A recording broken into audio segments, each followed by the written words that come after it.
Hello and welcome to Ode to Games. I'm Kevin Valine, joined alongside Logan Plaint. How you doing, Logan? Doing pretty well, Kevin. How are you doing?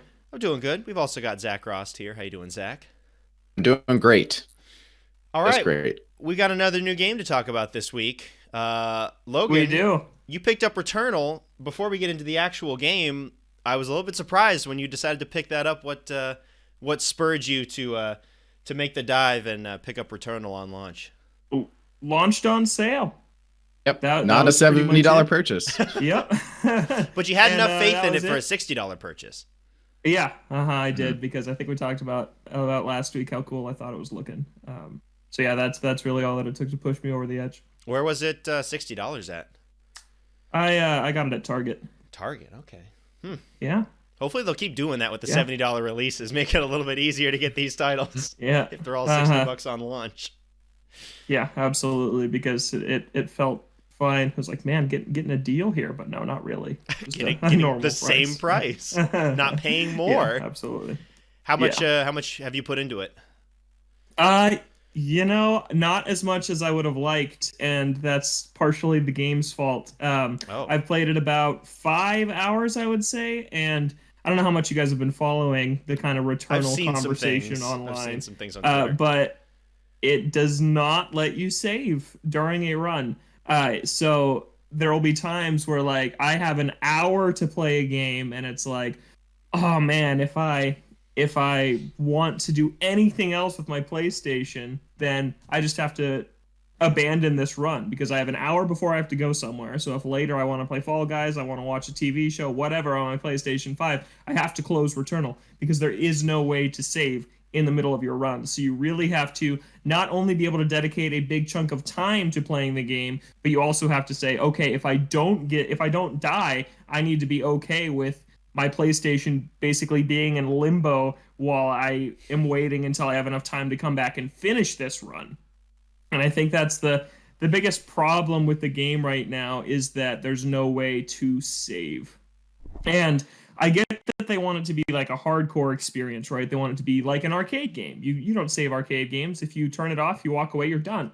But other games that play with this same kind of loop process have much better systems in place to still grant that experience, but also understand that the players have lives Right. outside of the game. I think about like Majora's Mask did it 20 years ago, where you have when you save, you have to quit. So basically, saving is just a bookmark for your file. So like, and Mhm. once you open that bookmark, it gets destroyed. Your save is done. And Returnal could have so easily done that. Hey, you can save here. When you save, you have to quit, and when you restart the game, your save is destroyed. Even games like New Super Mario Brothers does that, where when you're playing through the main game, you can only save at the castles, right? After you beat the mid castle or the end castle. But you can do quick save, and your quick saves are destroyed upon restarting the game. So it's like so many games do this, and it would have been so easy to implement a feature like this. But instead, when you boot up the game the first time, it's like, hey, if you want to step away, put the PS5 in rest mode. My God. But if you've been following the PS5 at all, rest mode is extremely unreliable on the system. And I've heard stories of like Returnal gets an update or PlayStation gets a software update. It closes the game, it closes all your software, it reboots, and it's just gone. So that's I think the big issue with the game right now that people tend to agree with online as well. Yeah, I wasn't looking too deep into it, but I did see people posting numerous times of just being like, well, there goes my Returnal run, just losing it. I didn't realize that it was because Yeah, if you put it into rest mode, it wouldn't actually reliably rest the console the entire time. yeah. Which is and that's kind of disappointing because I think something that I like about this game that other people don't is how long the runs are. So I think that's always been my problem in the past with roguelite games is that the run is so short, it's almost like what's the point? Like I Mhm. play like you play Hades or Dead Cells or something like that, both of which I've tried a little bit of, and it's like your runs are so quick it's like, yeah, I guess you're making incremental progress over the runs, but I never feel invested in one singular run. And I think that's always been my problem with this genre is like, yeah, I'm down to start over and start again, but I like it when I feel like, hey, I'm invested in this right now.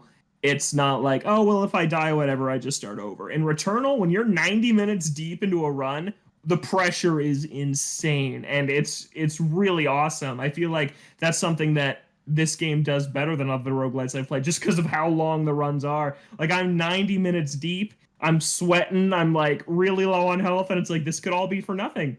This could just all end, and I'll have some of the upgrades that I found along the way, but I'm gonna have to go back to the start. And that idea is supported by how freaking good the gameplay is. The gunplay in Returnal is so fun. It's really fast. Arcade shooter turned into a like AAA looking third person action game. Like the way the enemies like spray bullets, it looks like something out of Space Invaders, but you're playing this third person over the shoulder action game. But it's just like Housemarque, they're known for games like that, and they have taken it and put it into this space, and like just the light effects and the textures and just how the attacks of these enemies physically look is just so cool. And the DualSense is awesome. I think it's the best use of it. I like it even more than how Astro's Playroom uses the DualSense.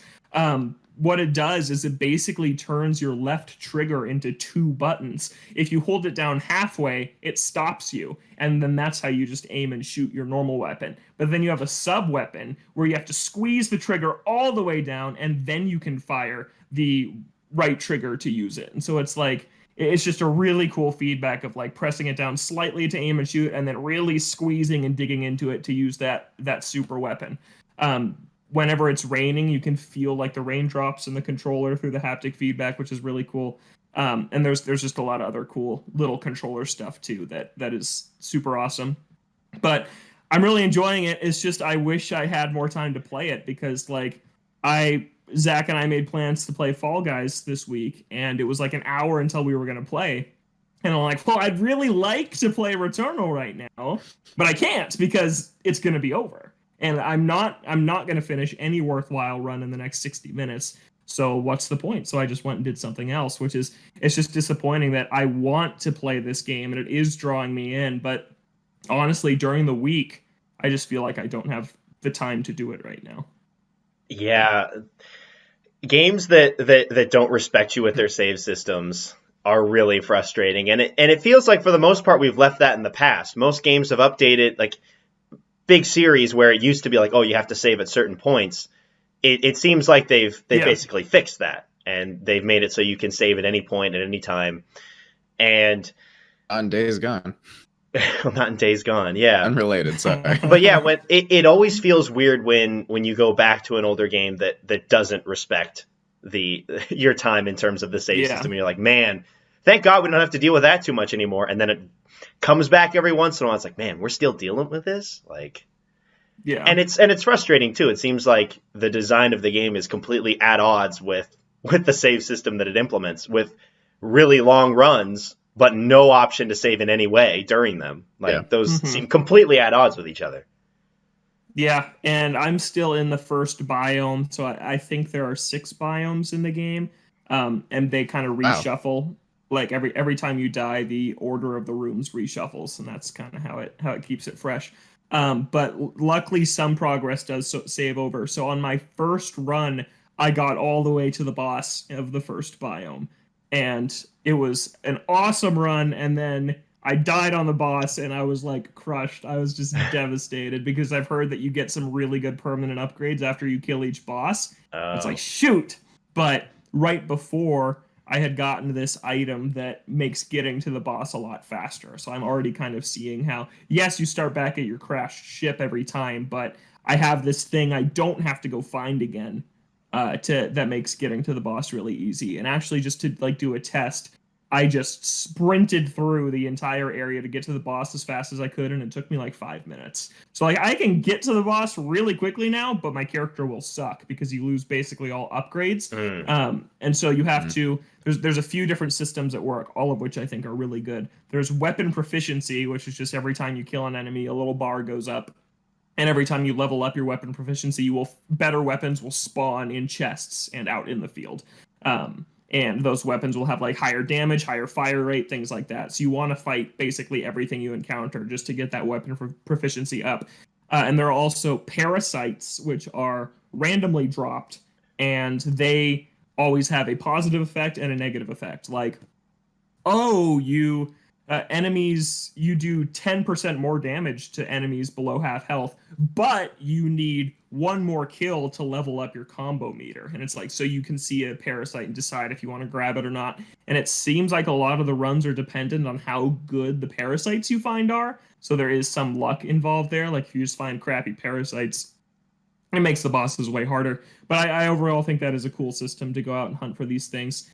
And then there's also a currency called ether, which you gain, and it's permanent. So when you die, you keep the ether that you got, and you can spend that ether on better weapons, on perks, on one single-use items like potions, things like that. So there's a lot at play here that some does carry over between runs and some doesn't at all. And I think it's a pretty good balance so far. But I think I just need to get further into it to really know if I've beaten like 3 bosses and I need to get to the 4th biome, how long is that going to take for me to get through the first 3 again to get to that 4th one? Because you always start in the first one. So that's something that we'll have to wait until I actually advance further through the game to see. But from what I've played so far, I really, really like it. It's just I want to play more of it. It just doesn't let you. Yeah. Well, hopefully you'll have some time set aside to be able to play it. But I feel you on the whole like the weekday thing of just not having the time to do it, you know? Yeah. You just want to bust it out for like an hour and a half, and Right. you can't do it because you're at the point where runs are taking 3 hours. So there's no conceivable option to do it. Yeah, and that's Yeah. kind of like a weird feeling too, to be like, I can play this, but it'll mean nothing. Like it will get me nothing for this hour that I played, and it's kind of weird. It's kind of a weird feeling. But hopefully I'll have some more time on the weekend. Like playing Sonic Heroes. Yeah, it is. It is like playing Sonic Heroes. I wanted to share one story really quick. So I got to the boss of the first biome, and it has 4 health bars. My God, 4 health bars, and they're huge. And I whittled down 2 of its health bars, and then I died, and I was like, oh my God, it's over. But then I had some item in my inventory I knew I had, but it was just like, oh, it's like a little trinket. And it brought me back to life. Oh. I was like, oh my God, Let's second go. win. And then I got it down to its last health bar and died. And it was just like devastation, and then immediate hope again, and then instant devastation. Oh God. It's even more devastating the second time because you wasted an opportunity. You don't have the like item that. anymore. Yeah, I don't. I haven't found it again in subsequent runs. But yeah, I'll keep playing. I think I'll be through a couple biomes next week. I'm gonna try and play put some good time into it this weekend. All right, why don't we hop into the news, Logan? I think we've got some stuff that we missed last week due to timing. So I think we've got a little bit more news to talk about this week. Yeah, we've got a good amount. I want to start with something we'll touch on real quick because the official announcement will happen just after this episode is up. But Lost Judgment leaked on the PlayStation Store in Japan, sequel to Judgment, the Yakuza spinoff, and we talked about last week how they were doing this countdown and teasing things through messages to people on social media. So yeah, it leaked a digital deluxe edition and a standard edition coming out in September, according to this leak in Japan. No Western date yet. And yeah, May 7th is when the official reveal is set for. But yeah, exciting to see that it's real and not some like it was probably going to be a Judgment sequel, but you never know. When There were also things, people being like, something else. oh, it could be a PC port. And I'm like, man, that'd be disappointing if they do all That'd be this terrible. Judgment stuff for a PC port. Yeah. So glad that it is a sequel. I wonder if it's because of the dates. And Japanese PSN was like, oh, it's the 7th. Pop it up. Because when we recorded this, it's the 7th here. And I'm like, oh, sweet. We'll be able to talk about the announcement on here. And I was like, wait a minute. No, we won't, because the announcement is in like another couple of hours in America. So maybe they just got the dates mixed up or something. Yeah. But yeah, we will be able to talk about that more next week. But they're also doing the 3-day early pass, which got to deal with that again. They did that with the first Judgment. I had to wait an extra 3 days. But yeah. Oh yeah. Yeah, with the digital. Because it's only for like the digital deluxe that they do that with, right? Yeah. Actually, I think with the last Judgment, it was just the digital version If you got the digital version, it was Oh, 3 days really? early, and I got the physical because I got to get the physical copies. Dude, just get both. Problem solved. just spend $120. You already spent it An extra 70. 3 days. Yeah. Also, now And seeing this and knowing that it's PS4 and PS5 and all these cross-gen titles, like I've just been waiting for PS5. Like this may push me to get a PS5. Like for this, I mean, it gives me some months. September is still a little ways away. You know, it's another 4 months. But well, and that's the Japanese version. We Japanese don't know if it's going to be like another 9 months until it comes out in English. Yeah. But they were doing the announcements on the same day, whether it was Japan or US. So you'd have to hope that the release dates are pretty similar. Yeah, it'd be nice if they started moving towards the same release date. But that may push me to get a PS5 earlier than I thought, because we're at the point now with the cross-gen games where I kind of don't want to play them on PS4 anymore. I feel that. Yeah. It's not as good. So looking forward to that announcement in a couple hours. Yeah, pretty exciting. We'll move on Nice. from that, though. I want to talk about this other announcement that Nintendo dropped out of nowhere. As they do, they are releasing a game on Switch this June called Game Builder Garage. Looks like Dreams, looks like Super Mario Maker, looks like WarioWare DIY. If you ever played that back on the DS, great game. So yeah, game creation studio supports a mouse, so you can plug your mouse in and use that for this game, which is pretty neat. And it costs $30, and it's out on June 11th. So I think this thing looks pretty cool. The trailer they dropped for it looks like a lot of fun. And yeah, it gave me serious WarioWare DIY vibes. I was talking to Zach about this earlier. I really like Dreams, and I like playing a lot of the games in Dreams, but its creator studio is so overwhelming that I could just never really get into it. But I feel like Nintendo is so good at simplifying things like this. Like Mario Maker is just so smart in how you create Mario levels, and WarioWare was also so smart in how you would create these basic micro games with some very basic coding concepts involved, and this looks very similar to that. So I think this is exciting to me because I just think it's going to be easier to create stuff in something that Nintendo creates because they're just so good at that user experience. Yeah, it definitely looked more user-friendly with the little menus that you attach to have characters do certain things in the game, where it's like, oh, left stick and doing something, and then you attach that to the action that it does, and it looks very easy to grasp from that. Like, it's a very simple process of like this is the what's happening on the controller, and this is what's happening in the game, and you just connect them.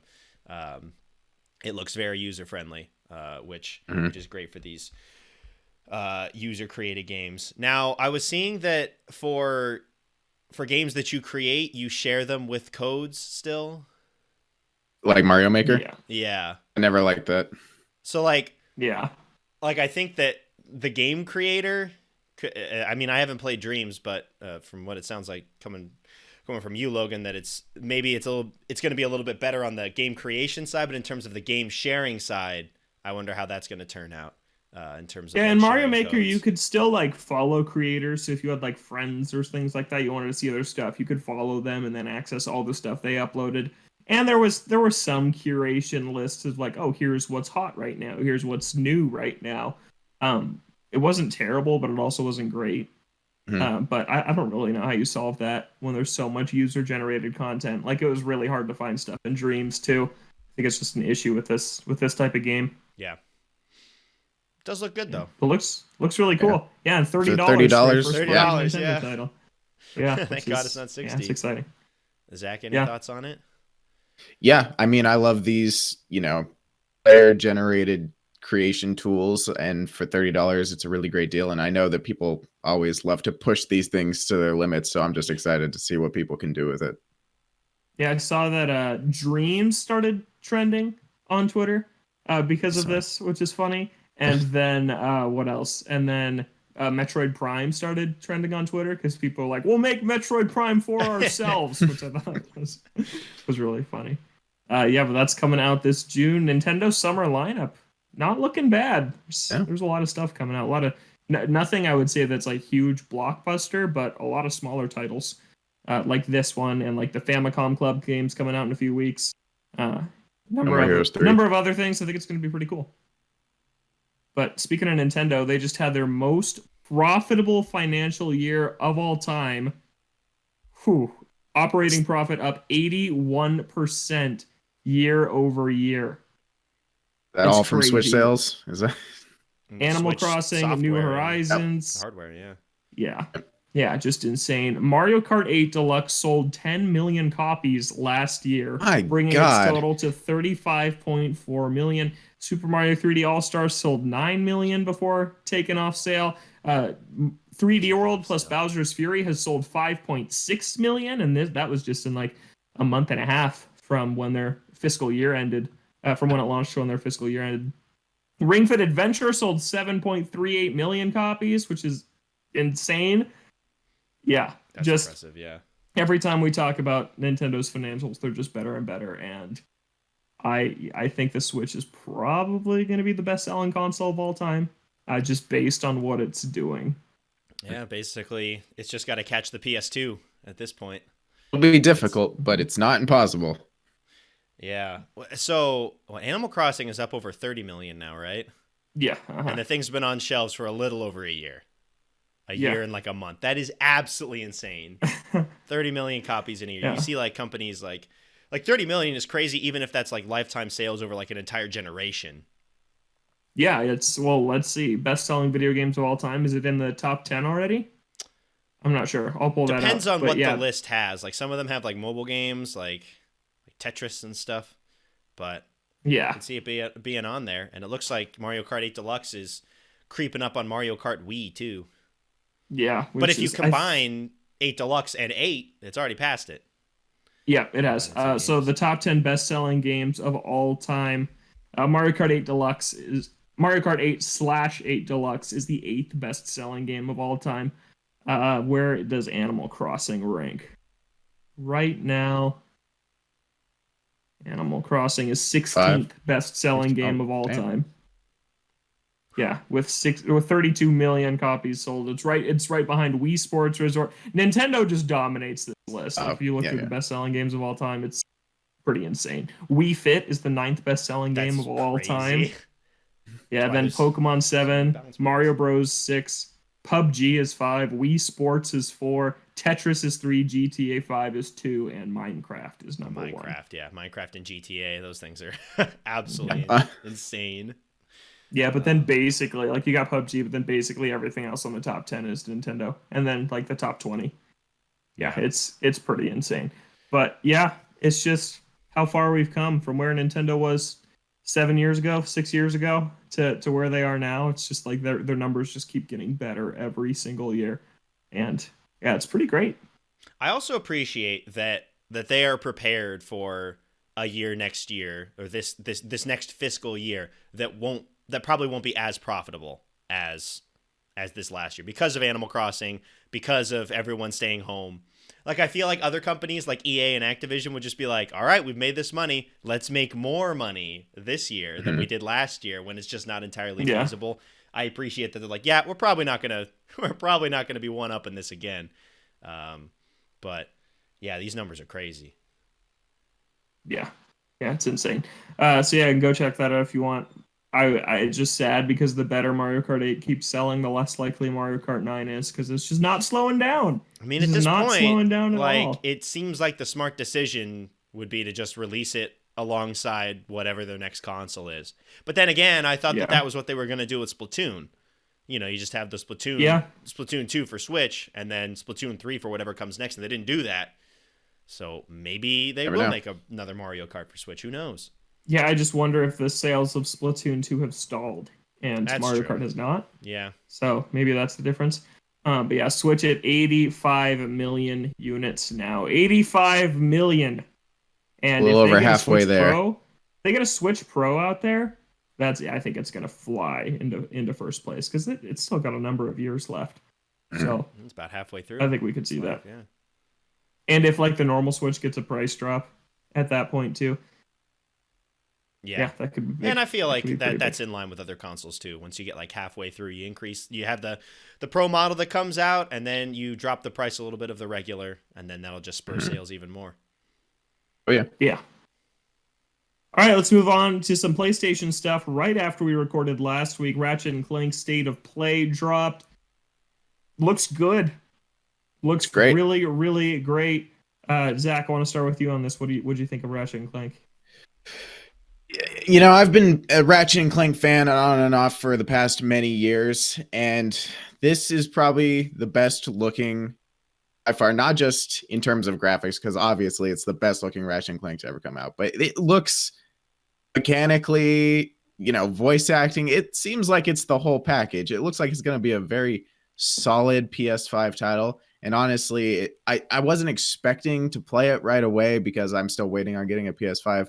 But this seems like a title that might be pushing me to get a PS5. It looks like it's going to really utilize the hardware of the PS5, especially with the SSD moving from dimension hopping, all that stuff. Rivet looks like a fun addition as a character.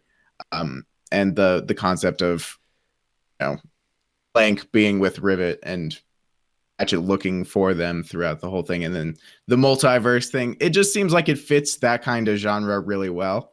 And for one of the last surviving PlayStation mascot 3D platformers, I would hope that they're putting a lot of love into it. So I think it looked amazing, and for being the vast majority of the state of play, I think, yeah, it was a great gameplay showcase. Yeah, Kevin. It was going off of how it was most of the state of play. It was kind of weird that they even threw those two in at the beginning of the. Yeah, I just play. figured it should have just been a Ratchet and Clank. Yeah, just because who is going to care about Subnautica and Among Us? Yeah, no one. When Ratchet and Clank just rolls out there with 98% of the state of play. So that was interesting. Yeah, well, Among Us has been #1 on Switch sales charts basically since it launched, which is pretty wild. It is like $5. Yeah, you know, and I feel like that game suits very well to Switch and just like the indie scene. But yeah, it's good the PlayStation gets it. I just think it's kind of funny that they would shove those in at the beginning and then just like basically be like, all right, forget about those. We're just going to talk about Ratchet and Clank now. But, you know.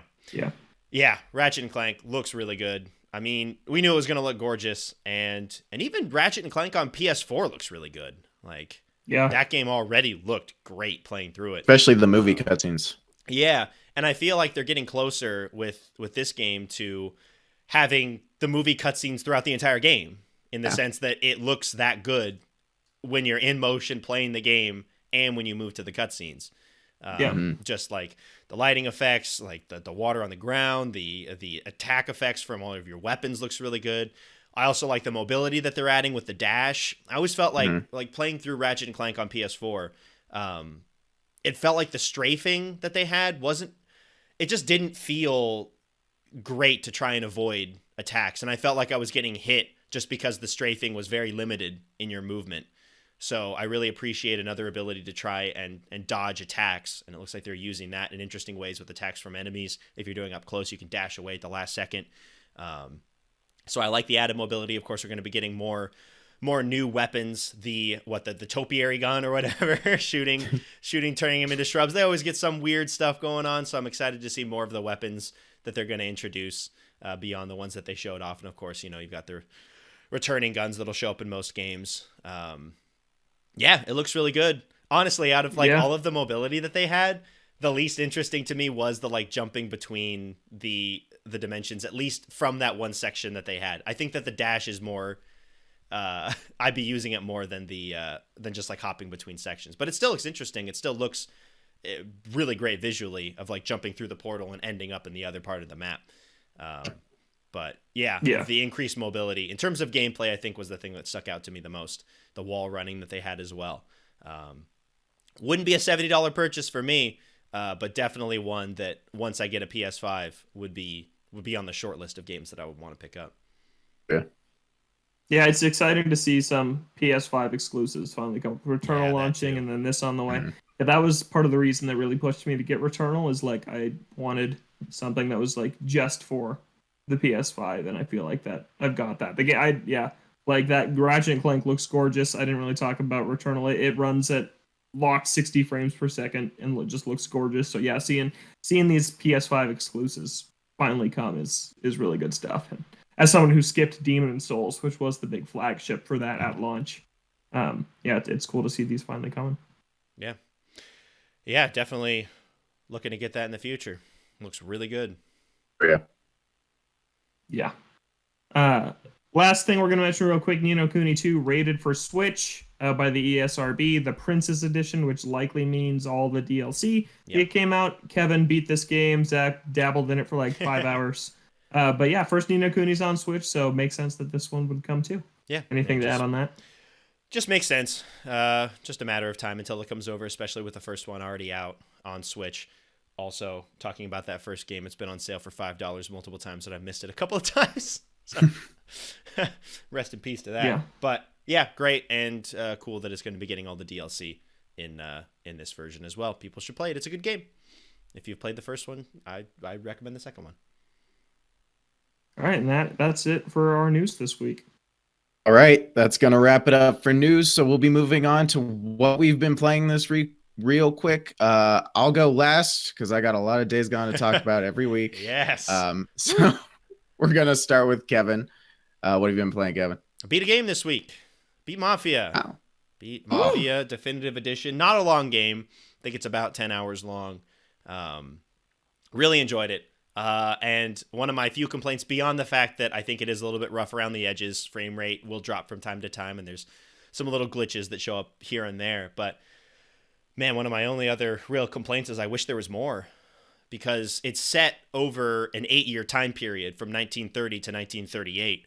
And for a 10-hour game, you're kind of like jumping between the times. You know, you join the Mafia at the start in like 1930, and then there's those like formative years of you getting like into the family, and then you kind of like skip over some of the middle years. And I was kind of hoping for a little bit more development from some of the characters, because what is there is great. I really like all the characters, all their dynamics, and how it comes together at the end. But I think the game would have been even better served if it had just a few more missions focusing on some of the other side characters in some of those middle years that kind of get skipped over a little bit. Like there's a few years where it's kind of just like, 1934, 1935, and then boom, we're up into 1938, getting to the climax of the story. So I kind of just wish there was more, but the payoff was quite satisfying. It sets up Mafia 2. Some of the characters from Mafia 2 make an appearance. So pushing me to play Mafia 2 at some point in the near future. But yeah, it was really fun. And I've gone back in and just driven around the world a little bit. And just like the setting of Mafia is great in the 1930s style with all the cars and driving around in the map is just a good time. Yeah, it was good. The story was up to my expectations. Just wish there was more. The voice acting was incredible. I'm pretty sure they used the exact same voice acting from the original, and it still holds up. It's really well done. From actors that you wouldn't even know. They didn't get like these big name actors who starred in other Mafia movies. It's just like some dudes that they picked up who have done other smaller projects, and they pulled it off really well. I would highly recommend it. Cool. It is a good time. You gonna play the second one? Yeah. I don't know if I'm going to play it right away. I'm trying to decide what to play next now. I've got Xenoblade over there. I don't know if I want to play that or if I want to do something smaller. But I definitely do want to play Mafia 2 at some point in the near future and get some more of that story. And then other than that, I played It Takes Two some more, and I got to the point where you guys were talking about, I think 2 weeks ago, where you're maybe just like, yes. 3. Was it 2? Yeah. It was pretty recent in the last couple of weeks, where it's just like it's a little disturbing. And it was playing through that section. I'm not gonna spoil it, but it got me emotional, and not in a good way. Like I feel like I don't know if people are playing this with their kids. I feel like some people are, where I feel like that could kind of like traumatize a kid. Yeah, Like, it's brutal. It caught me off guard with how brutal it was. And it honestly kind of, because we got to that point near the end of a play session, and it kind of soured the rest of that play session that we were doing. Like, I can't believe we did that. We just like kept thinking about that. And yeah. And I don't know, you think back to A Way Out, and you have some of those emotional parts. And one, I think that it earned it a lot more than It Takes Two does, because its story is non-existent in It Takes Two. And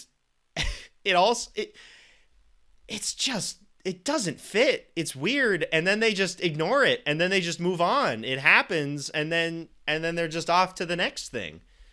It was just weird. It felt quite out of place. And I Mhm. can't say I really liked it very much. And I also found it kind of weird that like they're like a couple that's divorcing, and you get to a point around that where they're finally starting to address, they're trying to. There was like one little thing where they were like, "Oh, we're trying to address some of our differences here." I'm like, "Where was this like 5 or 6 hours earlier?" Because all I've been Yeah. hearing about from these characters is, "Why did you buy this toy? I hate you." Like Yeah, there's been no it's development exhausting. for like 6 hours, and then they're pulling this out there. I'm like, "Where was this in the first like hour or two?" Yeah. Like they needed this development more, and I don't even know if they're going to do anything with it. Yeah. But I was wondering where that was. Story has disappointed me a lot. I still like the gameplay. I still think it's fun. I enjoy I've been enjoying the set pieces more. I think the section after the really disturbing part, I actually really like the area that you were in. Mhm. Let's get to the Mhm. section with the toys. I think that they were able to get a lot more creative with what they were doing and creating these worlds. So I've been enjoying running around some of these later areas.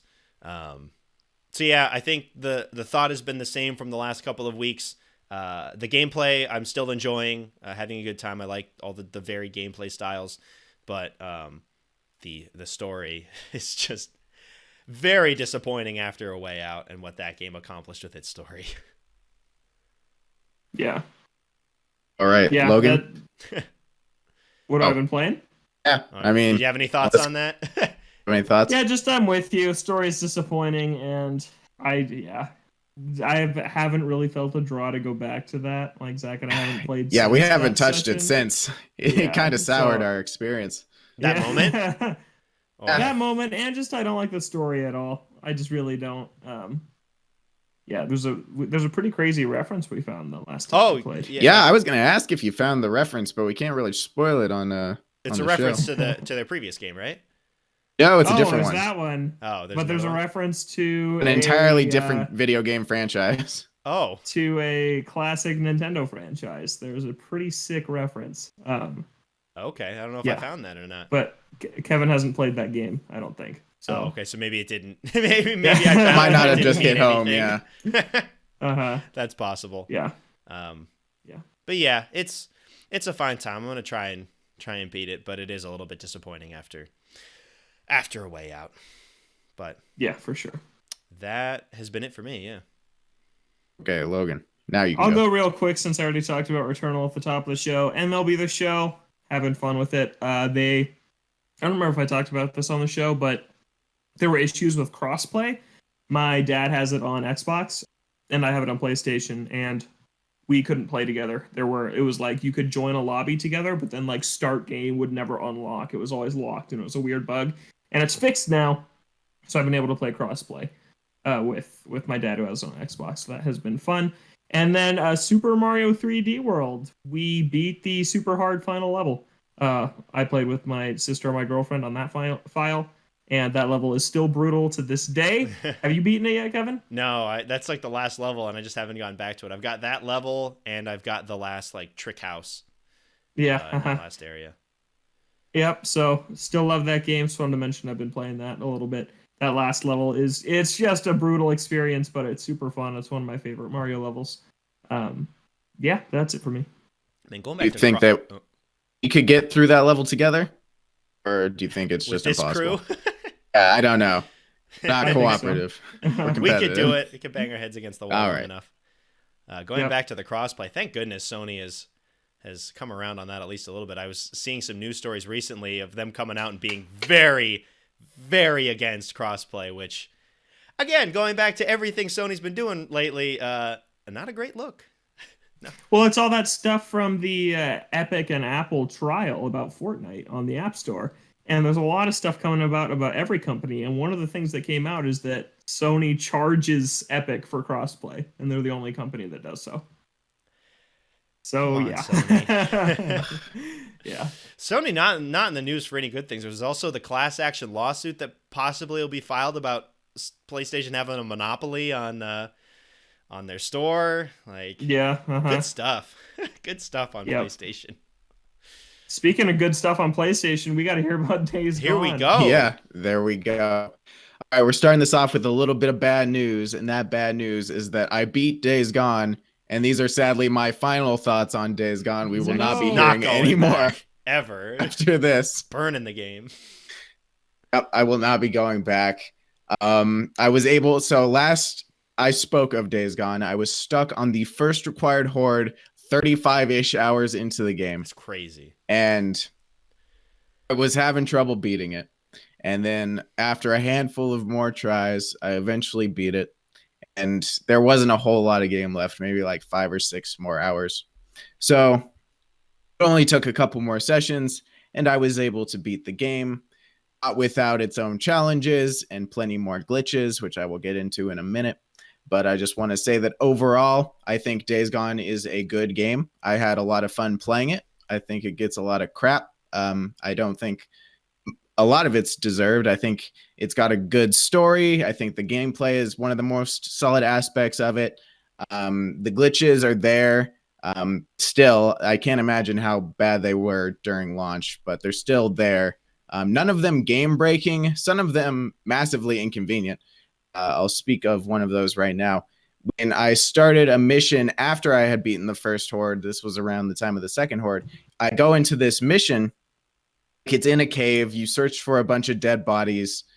Then you get to a boss, and then you fight a horde. And that's the progression of this one specific mission. Now, when I got to the boss, he didn't really do anything. He just stood there. I pumped him full of bullets, and he went down. I was like, that was a little weird for the rest of the bosses in this game. He kind of just, he didn't really do anything. And then I activated the cutscene, and then no horde spawned. So I was kind of just like walking around the cave, and nothing happened. And if I ever tried to leave, it was like leaving mission area. I was like, this is weird. So I looked it up, and apparently there's a weird glitch that happens on this one specific mission where the boss does nothing and then the horde never spawns. And the only way to solve it is to just redo the entire mission where you're going through the caves looking for all the dead bodies, and you got to fight the boss again. Luckily, the boss wasn't even that tough when he was trying, so that's good. And then I beat the horde on the first try because it was kind of like a baby horde. It wasn't even an actual horde. There's 3 required hordes in the game, and that really wasn't one of them. So that was the most heartbreaking and annoying glitch I ever came across. Everything else was just graphical, except for this one graphical glitch that was a bridge that didn't spawn, so I just went into the ground when I tried to go over to the bridge. It was... Nice. The glitches can be funny at times, but they can also be harmful to your bike, which is never fun because you actually have to use all your items to fix your bike so you can keep progressing. So the glitches, while still there, usually are harmless and kind of funny, but sometimes they can be damaging to your game. So hopefully no one who plays this game comes across that. I was not the only person who experienced this glitch. I saw at least a handful of people on the internet who got the same exact thing, but I think they're at the point where they're not fixing any glitches in this game, so just be aware of that.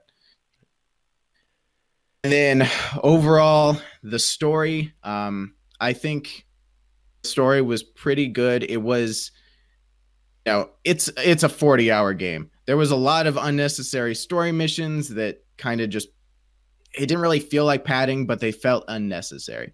The overall story, I like the way it was segmented into character progressions, so it didn't really feel like the missions were pointless. It felt like you were kind of doing stuff for people and that your relationships with the people were progressing every mission you did. I kind of like how it was structured in that way. And then the ending was a pretty epic spectacle, but then it kind of shuts you down and then makes you kind of like, gives you another couple hours of gameplay that doesn't really need to exist. So I think the ending dragged a little bit too much. And then it had a nice wrapped up good ending. Until you do the handful of secret endings, at which point you get one of the secret endings and it's like, haha, things aren't as happy as they seem. And then it sets up a second Days Gone. And as we all know, not going to be a second Days Gone. Dang. Which means this game officially leaves off on a big cliffhanger, which I was hoping it wouldn't do, because I started playing this game after I knew there wasn't going to be a sequel. And now that I actually like this game, I want there to be a sequel, because I did have a good time playing it. So that's a little unfortunate. I'm not gonna give up entirely. Maybe they'll do another pitch for a new Days Gone 2, a better pitch, and Sony will be like, we have to make this game. It's gonna be amazing. Everyone's gonna love it. I highly doubt it, but you never know. Weirder things have happened. So unfortunately, those are my final thoughts on Days Gone. It's a great game. Well, it's a good game, not a great game. I want to stress that enough. There are things that other games do a lot better that this one only does pretty well. So I think it's worth playing. It's a lot of game, so it'll if you want a game to consume some of your time, this is a good pick. And even though it took me 40 hours to beat, there's still a lot of stuff I didn't do. There's like 40 hordes in this game. I did the 3 required ones. So oh man, and that's another thing I liked about that's another thing I liked about this game. The hordes were challenging, but they were cool. The mechanic was cool, and they were very scary. They served their purpose well, and I think it was a unique mechanic that I think it was pulled off pretty well.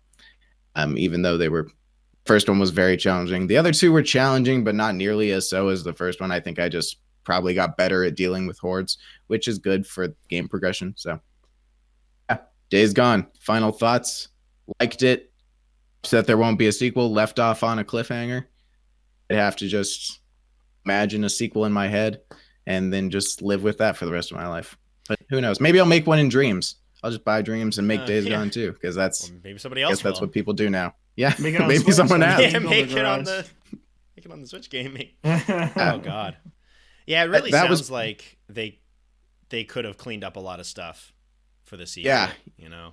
And that kind of sucks that they had an idea for it and that it's never good. Well, not never, but the odds of it seeing the light of day are pretty slim at this point. But yeah. Mm-hmm.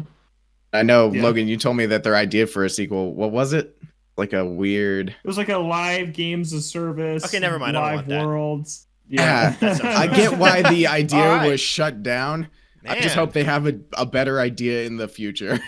Mm-hmm. All right, now I'm actually quite happy that it's not getting a sequel. If it was going to be a live service, always online game, we don't need that. That sounds absolutely awful. I also wouldn't approve that if I worked at Sony. So I don't have too hard feelings about it at Sony. They made the right decision. Man, if their single player offering was as glitchy, can you imagine what this always online multiplayer game would be? Oh. Dear God. That game was one of the glitchiest games I've played in a very long time, and that game's been out for 2 years. So yeah, that's everything I've been playing. Because I've got a bit of a video game hangover after playing 40 hours of Days Gone in not a very long span of time. Get back into Mario, man. Oh yeah, Year of Mario. It's already May. What are you on now? You still Mario 64? Yes, because that game is terrible and I hate it. It's worse than Days Gone. Ooh. But I beat 3D World, so that's progress. Games. Yeah. Just gotta get through Mario 64. And Mario Sunshine. And I will. But I also borrowed Titanfall 2 from Logan because I hear the campaign and that's really good, and now that's kind of on my docket. Oh, okay. Titanfall 2. I'm not entirely sure what I'm gonna play next. Play Mario. Never know. Well, we're almost halfway through the year of Mario, and you've beaten one game. So I came into this year knowing it was gonna be very little Mario for 11 months, and then just a pretty rough December. He's like, I gotta go. Let's finish these games off. Yeah, go. Absolutely. Well, looking forward to that December where you're just rushing to try and get through like 4 games. It's gonna be exciting, including Mario 64, because you probably just moved on to something else. Yeah, but you don't have to deal with the drift anymore, right?